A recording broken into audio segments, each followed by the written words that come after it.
Welcome to Flora. Get ready for empowering talk. Hello, how are you doing today? I'm Pastor Flora Padilla of Mending Broken Hearts Ministry. I'm the author of a few books, so I want to be able to share some of the things that I've already done in the books, and this is part of it. And hopefully I'll be able to come in every week and speak on different issues that affect us daily. So today I'll be speaking, my subject will be on fear. And we know that we all deal with fear in our life one time or another. And sometimes we think we're fearless, but I don't think we'll ever come to that place, but we're getting better at it. In other words, practice makes perfect. So I'm going to be sharing fear, the word fear. You can be afraid or have fears. Fear is an unpleasant emotion. So it's an emotion caused by the belief that someone or something is dangerous, likely to cause pain or a threat. So most likely something will threaten you or will cause pain, and that forms fear in you. And today I'm going to be talking about there's 3 types of fear that hold you back, that could have kept me back, but I overcame those fears, which I'm really happy about. That's why I'm able to share this with you, because I was able to overcome all types of fear.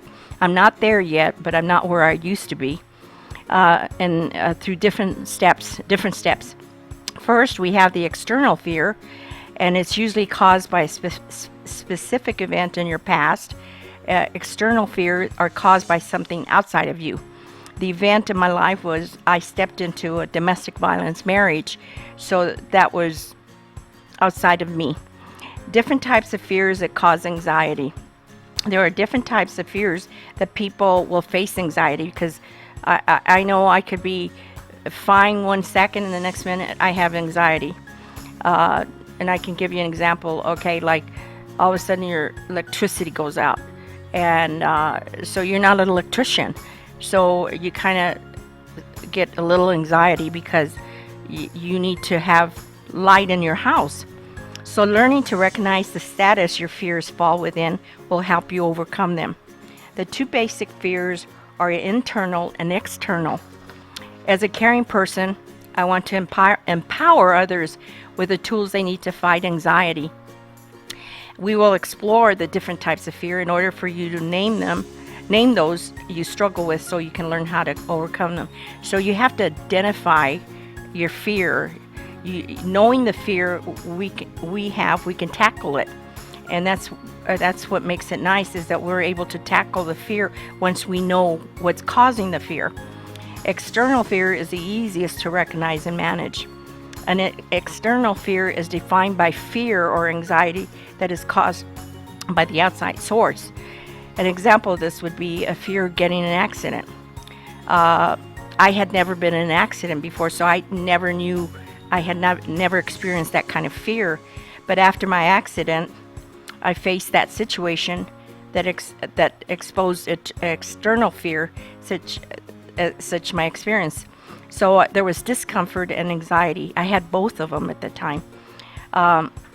So I was fearful to drive. For quite a while, I had anxiety, and there was a discomfort. So a person that has specific internal fear can discover through counseling when they were first faced with this fear. So I had to go see someone to expose that fear, to learn how to deal with that fear. They can learn when and how they started with a negative alliance tied to the internal fear. So you go back to where you experienced it. And I experienced it when a car hit me, and I at that moment I felt like I was even going to get a heart attack, because all those emotions came up on me. So words spoken to you when you were young, see, that's another type of fear. And I'll give you an example. Your mom tells you, be careful when you're on your way out. Be cautious. She tells you, be aware of your surroundings. Be attentive. Be alert. Be watchful. All these words can associate with making sure of avoiding potential danger.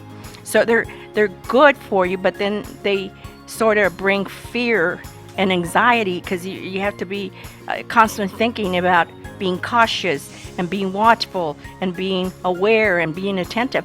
So that kind of brings anxiety and pressure into the individual when those words are spoken to you. When you are raising your children, you have fear, especially if you're raising them by yourself. You want them to have the best. You are protective over them. You're watchful over them. You're alert because you don't want them to get hurt, and they're going to get hurt anyway, no matter how much you watch them. But the fact is, we get fear and anxiety while we're raising our children.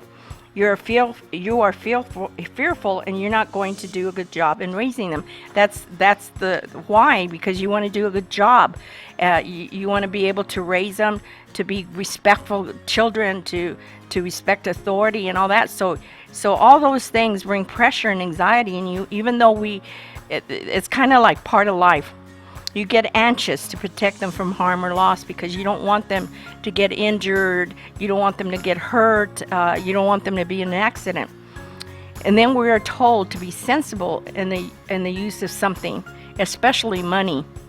Okay, my dad taught us, always be responsible, always pay your bills, never not pay your bills. So that was implanted in me. So now I have a fear of not paying my bills, which is a good thing. That is not a bad thing, because a lot of people put their bills aside and they don't pay them. Not me. I get them and I pay them, because that was instilled into me. Like, I have a fear not to pay my bills. I have talked to many homeless in my life. In fact, I worked with the homeless for 2 years, and I've always been, I'm a very curious person, so I'm always asking questions. I've asked them the questions, what got you to this place where you became homeless? And a lot of them, believe it or not, were professional people. And there were professional people. Some were doctors, some were nurses, some were lawyers. But they came to that place where they became homeless. I asked this homeless his name. His name was Bob. He used to come in every day. I worked in a grocery store, and he used to come every day. And he looked homeless because he didn't take baths. His hair was a mess. But I would talk to him. I would converse with him because he's human. So I asked him one day, I said, Bob, why do you live like this? And this was his response. He responded, because my parents put so much pressure on my life that I just did not want all that pressure. My parents are very wealthy people. They put so much pressure on me about money. I do not care about money today. I'm happy living like this. I'm fearless, he said to me. No responsibility, no accountability. We should never come to that point. So I thought to myself, why would Bob choose to just not care because so much pressure and so much fear of money? Because that was the issue with Bob's life, is that money was a big issue with the parents. So he became a person that didn't like money, didn't want to have anything to do with money. And this young man, Bob, was a genius. He was a real intelligent person. I got to know him real well. And one day, I didn't see Bob for a while, because I'd see him every single day. And all of a sudden, I'm not seeing Bob come in. So one day he came in, and he came through the check stand, and I looked at him and I said, Bob, is that you? Because he was cleaned up and he looked great and everything. And I said, what happened to you? He says, yeah, they picked me up and they put me in a home, they clean me up. He says, but I don't want to be cleaned up. I like living this way. And I thought to myself, I hope that I can encourage you today not to ever choose that, because you know what? Fear can paralyze you. Fear can cause so many ugly things in life. But if you tackle it by knowing that it's an emotion, because it is an emotion, you tend to feel it. You feel the anxiety, you feel the fear, because all of a sudden you just don't know what to do. In other words, you lose your sense of direction. You don't know if to move forward or to move backwards. But I always say this with fear: move forward no matter what. No matter, make yourself move. I remember I had this young man that said, he said to me, I'm just too depressed and I'm too fearful. And I said, well, you know what? Make yourself, and you watch, you'll be able to tackle it. And thank God he listened to me and he was able to do it. So now I even managed to get him a job. So God will do things if we push on. And I know he will do it for you.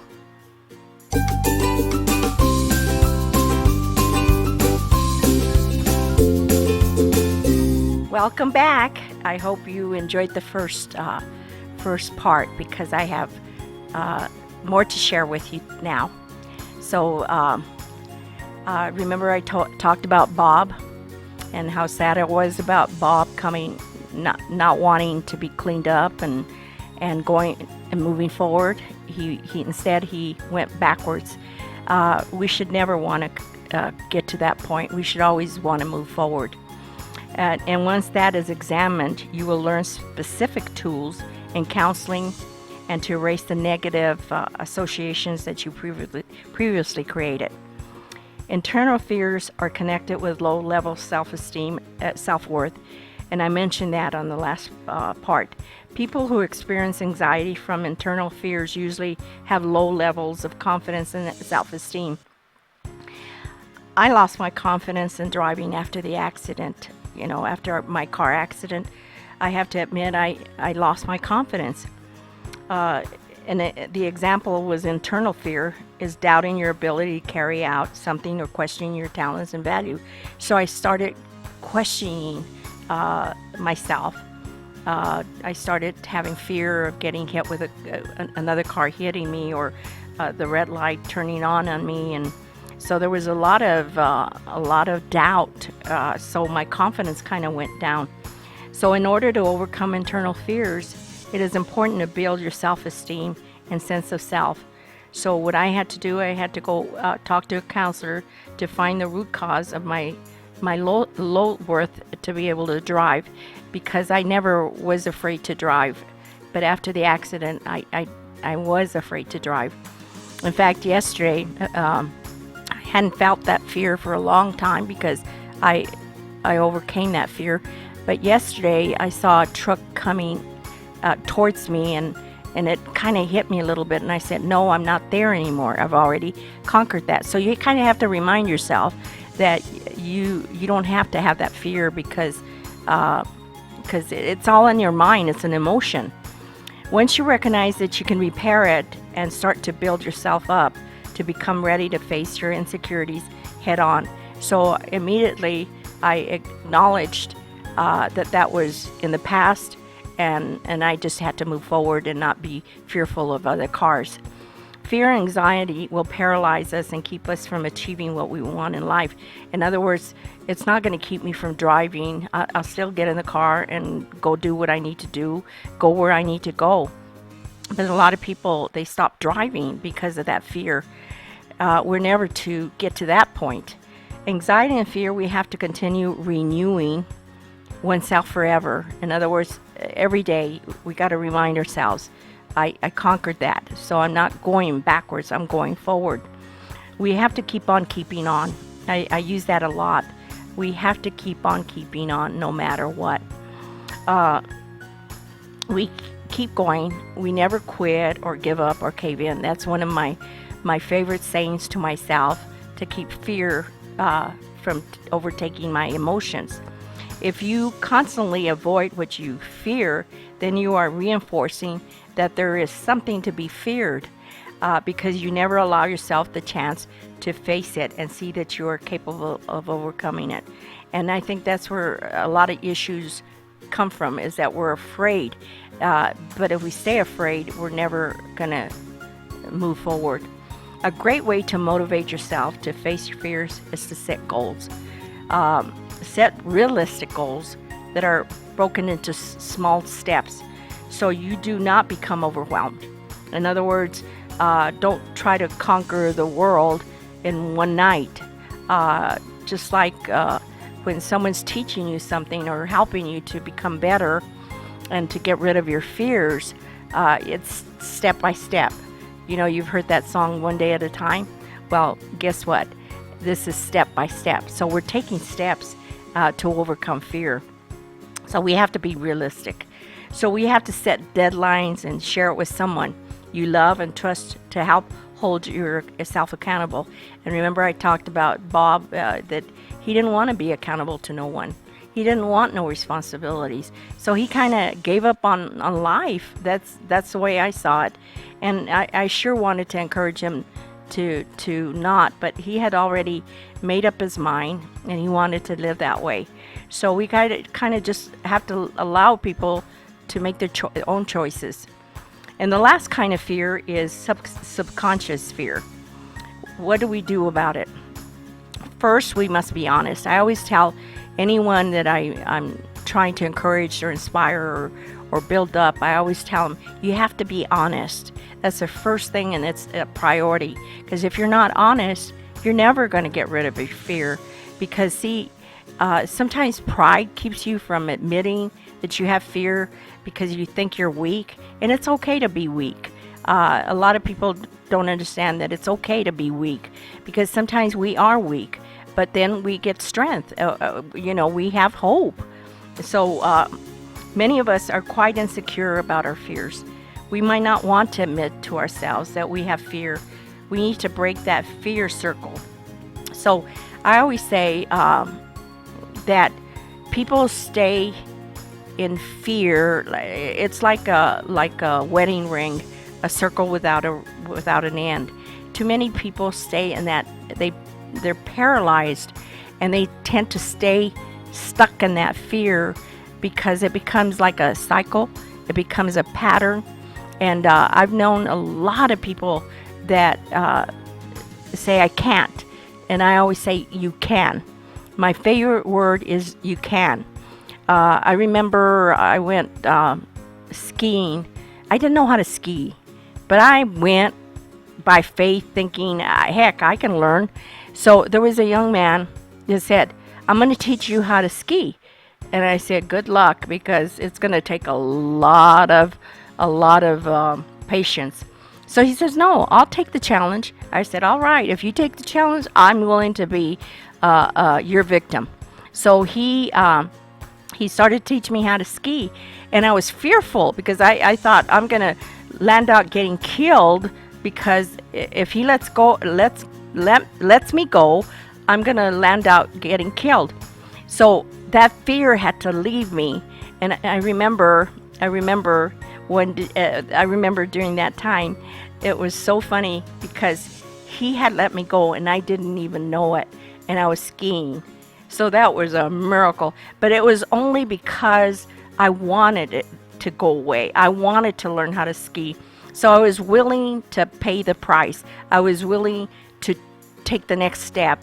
And remember, when you're getting rid of fear, you have to take one step at a time. So fear is a pattern that your subconscious mind has learned. We know that saying you cannot teach an old dog trick, you've heard that before. You hear it all the time. You can't teach an old dog trick. Well, I'm here to say that you can. Anything and everything is possible. Today you can get rid of your fear, and that's why I'm sharing with you, is that I've gotten rid of a lot of fears only because I wanted to. I didn't want to live in fear and be paralyzed. It could be through a series of negative words, as I told you before. Many times you hear words and it instills fear in you. But today I'm telling you, you must face your fears. Facing your fears sets you free. And I can speak to you today. That's why I can share with you today and let you know that moving forward is probably the most wonderful thing you can do, not only for yourself, because you're not just doing it for yourself. You have to always remember that. You're not just doing it for yourself. You're doing it for your brothers, your sisters, your parents, your children. They're counting on you. And so today I just want to share with you to let you know that that you can make it and you can get rid of your fear, but you got to work at it. You got to work at it. It does not come as easy, because when I was in that car accident, I had to go out there with my fear, because remember, I was fearful. So I had to go out there with my fear and conquer the fear, and just take control. And then when I was being taught to ski, I had to let go and just move forward. And that's exactly what I did. I learned how to ski, and that was impossible for me, because that's something I never thought I would be able to do. So there's things that you have in life that you can accomplish and you can do by just letting go of your fear. Don't let your fear paralyze you, because I've known so many people that live in fear. They can't they can't get out of their house because they're afraid of the unknown. Today, I hope I encouraged you and inspired you and build your self-esteem, because God wants us to have a great, for us to value ourselves and to feel worth. So I just want to thank you today. And also I wanted to mention both of my books. They're for sale, and they both selling at Amazon. So you can go pick it up, or if I have some that are available for you to come, and all you have to do is call me, and or I can meet you somewhere and you can buy it from me. That's what I do sometimes. People call me and I say, okay, do you want to meet me here or you want me to meet you there? And so know that they're both available at Amazon. But the only one I have here is Overcomers Against All Odds. So I hope that you can buy my books, because you know what? These books are self-help books.